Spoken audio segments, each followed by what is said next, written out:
Good morning friends, मैं नकुल वैष्णव अपने YouTube channel ज्ञानसी द एग्जाम वेरियर में आपका स्वागत करता हूं। देखिए, आज मैं आपके सामने साइंस की एक छोटी सी क्लास लेकर के आया हूं। इससे पहले भी मैं साइंस के एक टॉपिक को करवा चुका हूं। देखिए, ये क्लास मेरी आर्मी अग्निवीर के टेक्निकल, जीडी, ट्रेडमैन, क्लर्क के मतलब से बहुत ही इम्पोर्टेंट है। बाकी आपके जो भी अपकमिंग एग्ज़ाम है, जैसे कि दिल्ली पुलिस का या फिर हरियाणा का कोई भी एग्ज़ाम है, हरियाणा से रिलेटेड, या जिसके अंदर भी रेलवे वगैरह में जिसमें भी साइंस आएगी, उन सभी के पर्पज से बहुत ही इम्पोर्टेंट क्वेश्चन मैं आप लोग लेके आया हूँ। मेन फोकस हमारा आर्मी के लिए है। तो चलिए सेशन स्टार्ट करते हैं। देखिए, पहला क्वेश्चन दे रखा है, पदार्थ का परमाणु सिद्धांत किसने प्रतिपादित किया था? पदार्थ का परमाणु सिद्धांत किसने प्रतिपादित किया था? देखिए, इसका आंसर दे रखा है, पहला एवोगेड्रा, दूसरा ऑप्शन है डाल्टन, तीसरा है न्यूटन, चौथा है पास्कल। तो बताइए इसका क्या आंसर हो जाएगा। साथ के साथ अपना एक क्विज आप क्विज के तौर पर इसे लगा सकते हैं। तो इसका आंसर हो जाएगा बी, डाल्टन। परमाणु सिद्धांत किसने प्रतिपादित किया था पदार्थ का? वो जॉन डाल्टन ने किया था। नेक्स्ट क्वेश्चन देखिए, कौन से दो आधारभूत बल दो न्यूट्रॉनों के बीच आकर्षक बल उपलब्ध करा सकते हैं? ऐसे कितने फंडामेंटल फोर्स हैं? देखिए, दो फंडामेंटल फोर्सेस की बात करी गई है कि दो फंडामेंटल फोर्सेस वो कौन सी हैं, दो आधारभूत बल कौन से हैं जो दो न्यूट्रॉनों के बीच आकर्षक बल उपलब्ध करा सकते हैं।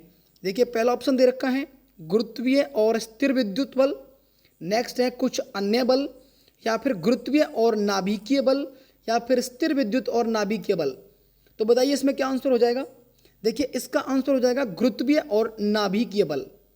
क्वेश्चन आप याद करते रहें, साथ के साथ देखते रहें, कौन से दो आधारभूत बल दो न्यूट्रॉनों के बीच आकर्षक बल उपलब्ध करा सकते हैं? तो वो कौन से हैं? गुरुत्वीय और नाभिकीय बल। नेक्स्ट क्वेश्चन देखिए, जब दो परमाणुओं के बीच आबंध बनता है तो प्रणाली की ऊर्जा क्या रहती है? जब दो परमाणुओं के बीच आबंध बनता है तो प्रणाली की ऊर्जा वर्धित होती है, घटती है, वैसी ही रहती है, घटती है या बढ़ती है? ये घटती या बढ़ती, तो यहाँ पर ये बढ़ती है, तो इसका आंसर क्या हो जाएगा? घटती है, इसका बी आंसर। नेक्स्ट क्वेश्चन देखिए, कैथोड किरणें होती हैं। कैथोड किरणें क्या होती हैं? बताइए, अल्फा कणों की स्ट्रीम होती हैं, इलेक्ट्रॉन की स्ट्रीम होती हैं, विद्युत चुंबकीय तरंगें होती हैं, या फिर विकिरण होती हैं? तो बताइए इसका आंसर क्या हो जाएगा। इसका आंसर हो जाएगा इलेक्ट्रॉन की स्ट्रीम होती हैं। कैथोड किरणें क्या होती हैं? इलेक्ट्रॉन की स्ट्रीम होती हैं। नेक्स्ट क्वेश्चन देखिए, निम्न में से कौन सा तत्व सर्वाधिक विद्युत ऋणात्मक है? ऐसा कौन सा एलिमेंट है जो सबसे ज़्यादा विद्युत ऋणात्मक है? आपके ऑप्शन है फ्लोरीन, सोडियम, क्लोरीन, ऑक्सीजन। तो बताइए इसका क्या आंसर हो जाएगा। इसका आंसर है फ्लोरीन। जो फ्लोरीन है ये सर्वाधिक विद्युत ऋणात्मक तत्व है।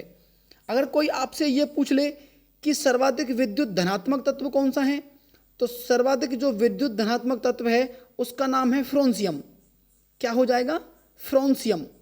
तो आप याद रखेंगे, जो सर्वाधिक विद्युत ऋणात्मक है वो तो है फ्लोरीन, और जो सर्वाधिक विद्युत धनात्मक है वो है फ्रोंसियम।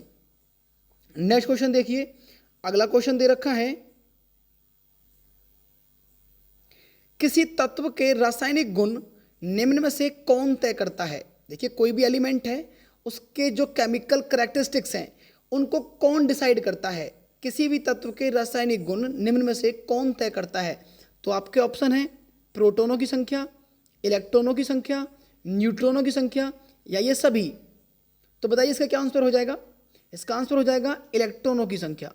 तो आप याद रखेंगे कि किसी भी तत्व के रासायनिक गुण निम्न में से कौन तय करता है? इलेक्ट्रॉनों की संख्या से। नेक्स्ट क्वेश्चन देखिए, किसी तत्व के तुल्यांकी भार तथा संयोजकता का गुणनफल किसके बराबर होता है? तो आपके ऑप्शन है वाष्प घनत्व, सापेक्ष ताप, परमाणु भार, या अणुभार। तो बताइए इसका क्या आंसर हो जाएगा। इसका आंसर हो जाएगा सी, परमाणु भार।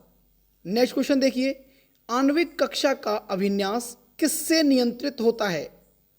क्वेश्चन है आपका, आणविक कक्षा का अभिन्यास किससे नियंत्रित होता है? आपके ऑप्शन है मुख्य क्वांटम संख्या, चुंबकीय क्वांटम संख्या, पृच्छकरण क्वांटम संख्या या फिर दिगंधित क्वांटम संख्या? तो इसका आंसर हो जाएगा चुंबकीय क्वांटम संख्या, मैग्नेटिक क्वांटम नंबर। तो नेक्स्ट क्वेश्चन देखिए, निम्न में से एक अधिकतम द्रव्यमान किसका है? इनमें से अधिकतम द्रव्यमान किसका है? इलेक्ट्रॉन का, प्रोटॉन का, न्यूट्रॉन का या फिर हाइड्रोजन न्यूक्लियस का? तो बताइए इसका आंसर क्या हो जाएगा? न्यूट्रॉन का। तो सर्वाधिक द्रव्यमान किसका है? न्यूट्रॉन का। नेक्स्ट क्वेश्चन देखिए, प्रोटॉन की समान संख्या किंतु न्यूट्रॉन की भिन्न भिन्न संख्या वाले परमाणुओं को क्या कहते हैं? एक ऐसा कोई भी एलिमेंट जिसमें प्रोटॉनों की संख्या क्या हो? समान हो और न्यूट्रॉन क्या हो? भिन्न भिन्न हो। तो ऐसे परमाणु को क्या बोलते हैं? आपके ऑप्शन है धनायन, ऋणायन, समस्थानिक या हिग्स बोसोन। तो इसका आंसर क्या हो जाएगा? समस्थानिक। जैसे कि मानकर चलिए एक एलिमेंट पहला ही है पीरियोडिक टेबल का, हाइड्रोजन। हाइड्रोजन का परमाणु क्रमांक कितना है? 1। इसके कितने समस्थानिक हैं? 3। एक तो है प्रोटियम, दूसरा है ड्यूटीरियम और तीसरा है ट्राइटियम।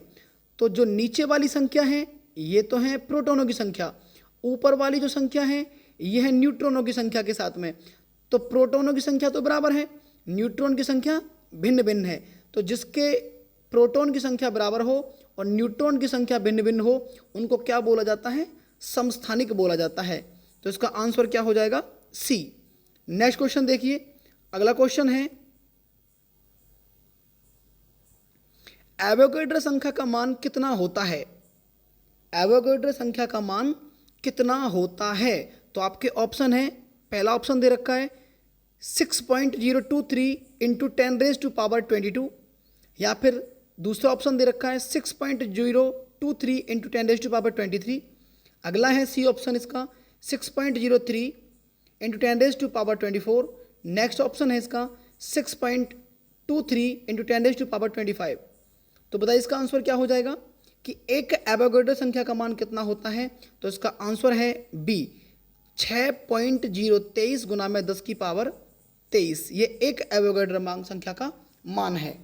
नेक्स्ट क्वेश्चन देखिए, अगला क्वेश्चन दे रखा है किसी परमाणु का रासायनिक व्यवहार निर्भर करता है उसके किस पर? क्वेश्चन है कि किसी परमाणु का रासायनिक व्यवहार किस पर निर्भर करता है। इससे पहले हम पढ़ चुके हैं कि किसी तत्व का परमाणु व्यवहार, अब है किसी परमाणु का रासायनिक व्यवहार किस पर निर्भर करेगा। तो इसका पहला ऑप्शन दे रखा है न्यूक्लियस में प्रोटॉनों की संख्या पर, इसका दूसरा ऑप्शन है न्यूट्रॉनों की संख्या पर, तीसरा है न्यूक्लियस के इर्द गिर्द घूम रहे इलेक्ट्रॉनों की संख्या पर और चौथा ऑप्शन है इसका न्यूक्लियस में न्यूक्लियनों की संख्या पर। तो इसका आंसर क्या हो जाएगा बताइए? किसी परमाणु का रासायनिक व्यवहार निर्भर करता है उसके न्यूक्लियस में प्रोटॉनों की संख्या पर। तो इसका आंसर क्या हो जाएगा? ए। नेक्स्ट क्वेश्चन देखिए, परमाणु न्यूक्लियस बने होते हैं। परमाणु न्यूक्लियस किसके बने होते हैं? आपका पहला ऑप्शन है प्रोटॉन और इलेक्ट्रॉन से, दूसरा प्रोटॉन और आइसोट्रॉन से, सी इलेक्ट्रॉन और न्यूट्रॉन से, डी प्रोटॉन और न्यूट्रॉन से। तो इसका आंसर क्या हो जाएगा? डी ऑप्शन, प्रोटॉन और न्यूट्रॉन से। नेक्स्ट क्वेश्चन देखिए, परमाणु का संगठन करने वाले 3 मौलिक कण कौन कौन से हैं? बताइए, परमाणु का संगठन करने वाले 3 मौलिक कण कौन कौन से हैं? देखिए, अगर आपको सेशन अच्छा लग रहा है तो साथ के साथ शेयर भी करते रहें और चैनल को सब्सक्राइब भी करते रहें। क्वेश्चन था परमाणु का संगठन करने वाले 3 मौलिक कण कौन कौन से हैं? देखिए, पहला ऑप्शन है आपका प्रोटॉन, इलेक्ट्रॉन और मेसन, दूसरा प्रोटॉन, इलेक्ट्रॉन और फोटॉन, तीसरा proton, electron, deuteron, fourth option है इसका प्रोटॉन, इलेक्ट्रॉन, न्यूट्रॉन। तो इसके प्रोटॉन, इलेक्ट्रॉन और न्यूट्रॉन, परमाणु का संगठन करने वाले 3 मौलिक कण कौन कौन से हैं? प्रोटॉन, इलेक्ट्रॉन और न्यूट्रॉन। नेक्स्ट क्वेश्चन देखिए, अगला क्वेश्चन दे रखा है हीलियम परमाणु जब इलेक्ट्रॉन खोता है तो यह बनाता है क्या? बताइए इसका आंसर क्या हो जाएगा? हीलियम परमाणु जब इलेक्ट्रॉन खोता है तब यह क्या बनाता है? प्रोटॉन बनाता है, धनात्मक हीलियम आयन बनाता है, ऋणात्मक हीलियम आयन बनाता है या फिर अल्फा कण बनाता है? तो इसका आंसर क्या हो जाएगा? ऋणात्मक हीलियम आयन। हीलियम परमाणु जब इलेक्ट्रॉन खोता है तो तब यह क्या बनाता है? ऋणात्मक हीलियम आयन। नेक्स्ट क्वेश्चन देखिए, अगला क्वेश्चन दे रखा है,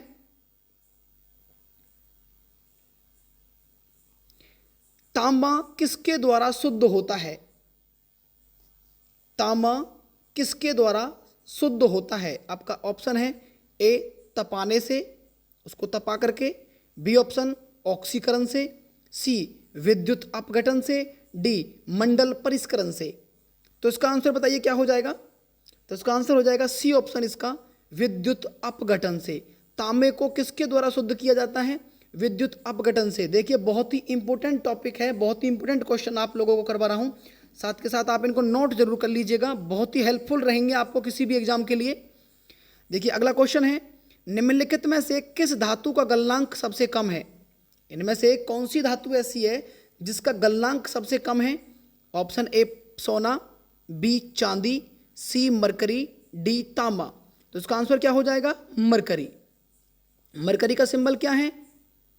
Mg। अगला क्वेश्चन देखिए, धातुओं का पराशुद्धिकरण किसके द्वारा किया जाता है?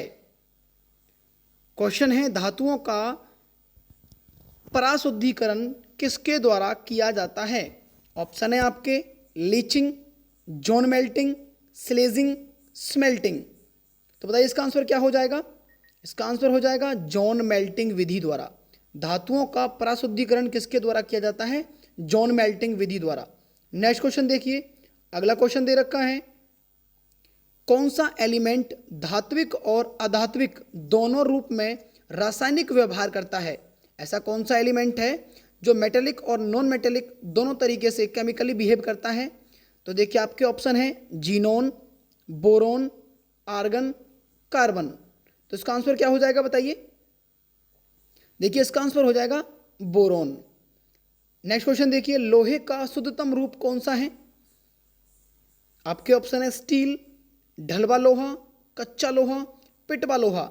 तो इसका आंसर बताइए कि लोहे का शुद्धतम रूप कौन सा होता है? तो इसका आंसर हो जाएगा पिटवा लोहा। तो आप बताइए कमेंट करके आपने कितना स्कोर किया है इसमें। बहुत ही इंपॉर्टेंट क्वेश्चन आप लोगों के लिए मैं लेकर के आया हूं। इससे आगे भी मैं साइंस के और भी इससे बेहतरीन क्वेश्चन आप लोगों के लिए लाता रहूँगा। तो देखिए चैनल को आप सब्सक्राइब करें और शेयर भी करते रहें, मेरे को थोड़ा सा मोटिवेशन मिलता रहेगा इससे। धन्यवाद।